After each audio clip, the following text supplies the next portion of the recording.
तो कैसे हैं मेरे भाई बंधु? आई होप सो आप सब बढ़िया होंगे और अपनी स्टडीज प्रॉपर तरीके से कर रहे होंगे। तो आज हमारा लेक्चर नंबर कितना हो गया? लेक्चर नंबर आई थिंक 5 है। ठीक है, जिसके अंदर आज हम डिस्कस करेंगे कॉन्शियसनेस के बारे में, जो कि हमारा लिविंग वर्ल्ड का लास्ट कैरेक्टरिस्टिक बच जाता है। और उसके बाद एक टेबल बना के सारे डिफाइनिंग नॉन डिफाइनिंग कैरेक्टरिस्टिक को एक जगह समेट लेंगे, ताकि जब आप क्विक रिविजन करो या फिर रिविजन मारो एक, तो आपको पता चल जाए कौन सा डिफाइनिंग है कौन सा डिफाइनिंग नहीं है। ठीक है, तो यहाँ पर पहले देख लीजिए प्रीवियस लेक्चर में हम लोग ने क्या देखा था। इससे प्रीवियस लेक्चर में हम लोग का छोटा रिलेशन था। छोटे रिलेशन में हम लोग ने क्या देखा था, वो कि ग्रोथ एंड रिप्रोडक्शन कैसे चलता है यूनिसेलर में और हायर प्लांट्स एंड एनिमल्स के अंदर।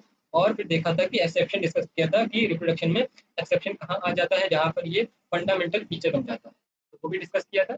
और let's without wasting any time, let's move on to our lecture number 5।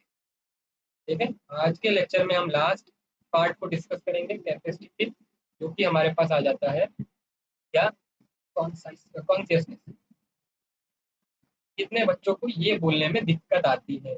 ये जो प्रोनाउंसिएशन ऐसे वाले होते हैं तो बहुत दिक्कत लगता है वैसे तो मेरे को, बट कमेंट सेक्शन में जरूर बताइएगा कि किसको ये प्रोनाउंस करने में दिक्कत होती है। कॉन्शियसनेस। ठीक है, आइए। कॉन्शियसनेस क्या हो जाएगा यहाँ पर कि भैया यहाँ पर हम क्या कर रहे हैं, हम अपने इन्वायरमेंट से इंटरेक्ट कर रहे हैं। ऑर्गेनिज्म क्या करता है, इन्वायरमेंट से इंटरैक्ट कर रहा है। तो इस इंटरेक्शन में क्या होता है कि हम इन्वायरमेंट से अप्रोप्रिएटली क्या करते हैं, रिस्पॉन्स देते रहते हैं। मान लीजिए सर्दी पड़ी, सर्दी में हम रिएक्ट करते हैं ना, तो नहीं कि न्यूट्रल रहते हैं हर जगह, नहीं। सर्दी रहेगी तो भैया हमें ठंड लगेगी, तो ठंड लगेगी हम कांपेंगे, हमारा शरीर क्या कर रहा है, रिस्पॉन्स करेगा। तो उसी चीज को हम क्या बोल रहे हैं, कॉन्सियसनेस बोल रहे हैं। ठीक है, क्या बोल रहे हैं हम उसे, कॉन्सियसनेस बोल रहे हैं। ये क्या होता है, ability to sense the environment, ability to sense the environment and show appropriate response, appropriate response to response to। तो यहाँ पे हम अपने इन्वायरमेंट को सेंस कर रहे हैं। ठीक है, अपने इन्वायरमेंट को क्या कर रहे हैं, यहाँ पर सेंस कर रहे हैं, और उसके अगेंस्ट क्या कर रहे हैं, रिस्पॉन्स कर रहे हैं। ठीक है, तो ये हमारा क्या हो जाएगा, कॉन्शियसनेस के बारे में बेसिक सा नॉलेज हो जाएगा। ठीक है, अब यहाँ पर एक एक्सेप्शन बोलूं या फिर एक कॉन्सेप्ट बताना चाहूंगा कि कॉन्शियसनेस हमारे पास क्या हो सकता है, सेल्फ कॉन्शियसनेस भी हो सकता है।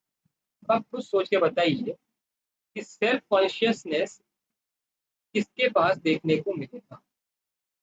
ठीक है, क्या हो जाएगा, सेल्फ कॉन्शियसनेस और सेल्फ अवेयरनेस। यहाँ पे ये दो कॉन्सेप्ट समझना थोड़ा सा जरूरी है। यहाँ पे ये कॉन्सेप्ट क्लियर करना जरूरी है कि सेल्फ कॉन्शियसनेस क्या है और सेल्फ अवेयरनेस क्या है। ये तो बहुत सुना होगा, बहुत कॉमन टर्म है सेल्फ अवेयरनेस। इसका मतलब समझिए क्या है। सेल्फ कॉन्शियसनेस का मतलब है आपके इन्वायरमेंट में जो चेंज हो रहा है आपको वो महसूस हो रहा है। ठीक है, क्या हो रहा है, आपको वो महसूस हो रहा है और आप उसको रिस्पॉन्ड कर पा रहे हो। तो ये हमारे पास क्या हो जाएगा, कैसा फीचर है ये, नॉन डिफाइनिंग। ठीक है, इससे हम ये नहीं पता लगा सकते हैं कि या यहाँ पर प्लांट्स के पास सेल्फ कॉन्शियसनेस है कि नहीं है। प्लांट भी हमारे पास क्या है, लिविंग बीइंग है, बट यहाँ पर क्या वो रिस्पॉन्स कर रहा है अपने इन्वायरमेंट, ये हमें देखने से पता नहीं चल पाता। ठीक है, तो ये नॉन डिफाइनिंग फीचर होता है, नॉन डिफाइनिंग फीचर। और सेल्फ अवेयरनेस क्या है, हमें खुद के बारे में पता होना चाहिए। सेल्फ अवेयरनेस क्या है, known to our self, known to our self action. जो हम एक्शन ले रहे हैं, जो भी हम वर्क कर रहे हैं, हम उसके बारे में अवेयर है कि नहीं है, अपने सेल्फ एक्शन से अवेयर है कि नहीं है। ये हमारा क्या कहता है, सेल्फ अवेयरनेस बताता है कि आप कितना अवेयर है। ठीक है, एग्जाम्पल देकर समझा। मान लीजिए आप कुछ काम कर रहे हैं, जैसे आप कोई स्टडी कर रहे हैं, ठीक है, और आपके एग्जाम्स आने वाले हैं। ठीक है, तो आपको अवेयरनेस है ना कि एग्जाम आ रहे हैं, बट आप पढ़ाई नहीं कर रहे हो। ठीक है, और क्या कर रहे हो, रील स्क्रॉल कर रहे हो या फिर यूट्यूब वीडियो में जाकर शॉर्ट्स देख रहे हो। तो वहां पे आपका सेल्फ अवेयरनेस काम आता है। आप अवेयर हो कि आपका एग्जाम है, बट आप तब पर भी क्या कर रहे हो, पढ़ नहीं रहे हो। ठीक है, ये एक छोटा सा एग्जांपल है, अगर आपको अच्छा लगा होगा तो मेरे को बताइएगा। यहाँ पे आपको सेल्फ अवेयरनेस और सेल्फ कॉन्शियसनेस के बारे में क्लियर हो गया होगा। ठीक है कॉन्सेप्ट। तो ये सेल्फ अवेयरनेस आप कहाँ खाली देखने को मिलेगा, seen only in human, only in humans में आपको ये सेल्फ अवेयरनेस वाला कॉन्सेप्ट देखने को मिलेगा। ह्यूमन एनिमल्स में देखने को मिलेगा, एनिमल्स को सेल्फ अवेयरनेस नहीं है। आप किसी डॉग को, स्ट्रीट डॉग को देख लोगे, वो कहीं भी कचरे में जाके खा लेगा, ठीक, कहीं भी घूमेगा, मिट्टी में रौंदेगा अपने आप को, तो उसको इतना अवेयरनेस नहीं है वो कर क्या रहा है, शिट खाएगा, ठीक है, गंदा गंदा चीजें खा लेगा, तो उसको वो अवेयरनेस नहीं है कि मैं क्या कर रहा हूँ। ठीक है, बट हमें अवेयरनेस है। अगर हमें कोई लाके कोई गंदा खाना देगा या फिर कोई भी सड़ा गला खाना देगा, हमारी बॉडी अवेयर है कि हम अगर हम उसको खाएंगे तो हमें बीमारी होगी। ठीक है, तो यहाँ पे अवेयरनेस कहाँ पर आ जाएगी, सेल्फ अवेयरनेस की बात करेंगे तो वो हमारे पास इसमें आएगी, ह्यूमन बींग्स के अंदर आ जाएगी। ठीक है, और जो कॉन्शियसनेस है, यहाँ पे मैं सेल्फ कॉन्शियसनेस की अगर खाली बात करूँ तो वो नॉन डिफाइनिंग फीचर है। और अगर मैं कॉन्शियसनेस की बात, ठीक है, कॉन्शियसनेस की बात करूँ तो कॉन्शियसनेस आपका डिफाइनिंग कि हमारे पास जितने भी लिविंग ऑर्गेनिज्म है वो कॉन्शियसनेस को शो करते हैं। जैसे कि अगर ह्यूमंस की बात करो, ह्यूमन को पता ही है, ठंड लगेगी, गर्मी लगेगी तो आपको रिएक्ट करेगा, बट प्लांट्स भी रिएक्ट करते हैं।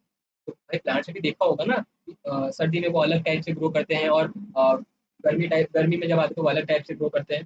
तो वहां पे वो सेंस करते हैं इन्वायरमेंट को, इन्वायरमेंट में जो चेंज आ रहा है उसके हिसाब से अपने प्लांट के बॉडी टाइप को करते चेंज करते रहते हैं या फिर ग्रो करते रहते हैं। ठीक है, तो कॉन्शियसनेस क्या हो जाएगा, डिफाइनिंग फीचर। बट अगर मैं सेल्फ कॉन्शियसनेस की बात करूँ वो नॉन डिफाइनिंग, यहाँ कॉन्शियसनेस क्या हो जाएगा, डिफाइनिंग फीचर, डिफाइनिंग फीचर। इतना क्लियर है, होप सो आप क्लियर होगा। तो ये दो आपको ओवरव्यू हो गया ये कॉन्शियसनेस के बारे में हो गया। तो अब आगे चलते हुए डिस्कस करते हैं हम टेबल। ये टेबल ध्यान रखना पड़ेगा। ठीक है, इस टेबल में आपको समझना पड़ेगा कि कौन सा क्या कैरेक्टरिस्टिक आपका डिफाइनिंग है, कौन सा नहीं है। यहाँ पे मैं एक टेबल ड्रॉ कर देता हूँ। टेबल का ठीक है, और कलर सेलेक्ट कर लेते हैं, कौन सेलेक्ट करें, रेड, लाल, एकदम लाल। तो यहाँ मैंने ये ड्रॉ किया, ये बड़ा सा, और इसको मैंने ड्रॉ करके यहाँ पे, और हमें ड्रॉ करना है इसके अंदर। ये पहला हमारा लाइन जाएगा कैरेक्टरिस्टिक्स के लिए, ये लाइन जाएगा हमारे पास लिविंग बींग्स के लिए, इसके लिए जाएगा। इसको थोड़ा सा मैं क्या करूँगा, साइड में कर दूंगा, और इसको भी थोड़ा सा मैं साइड पर करना चाहिए ना, देखो। और यहाँ पे ये जाएगा नॉन लिविंग बींग के लिए हमारे पास,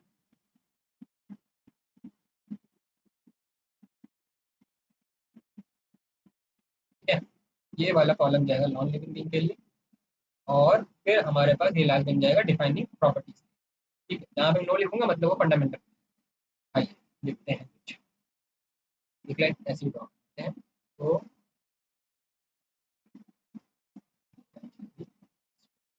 ठीक है, अब आइए लिखना चालू करते हैं। तो देखिए, ये हमारे पास हो जाएगा कॉलम, दिख नहीं रहा है, इसको क्या मैं साइड कर सकता हूँ बैकग्राउंड को,